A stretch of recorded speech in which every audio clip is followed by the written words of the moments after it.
your project. So here's what I would like you to do. I want you to open your favorite browser. Could be Chrome, Firefox, Safari, Edge. Load up my website, just as an example. Go to caleb.io, right-click on the page, and then inspect, and then click the Network tab, and then refresh your page if you don't see anything like we did in the last video. And then I want you to be able to filter your responses by documents, so like HTML, CSS, images, or JavaScript, and just kind of see what kind of things my website's going to try to serve you. Find an image and then open that image in a new tab, and then take a screenshot of your network panel.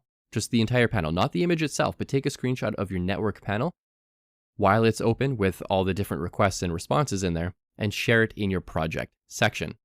Now don't worry, anything you're doing here, it's not going to break your browser, it's not going to hurt your computer, it's not going to do anything that you can't undo by simply clicking the refresh button on your browser. So feel free to experiment, it's completely safe to do this. Go ahead, give us a shot, take a screenshot of your network panel while it's open, share it in your project section. And once you're done that, you have completed this course. Thank you for taking the time to watch this course. I hope you learned something new and exciting. Again, this is really important when it comes to web development.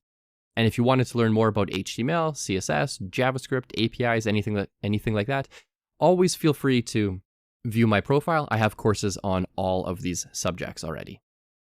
Thanks again, and I hope to see you in another course.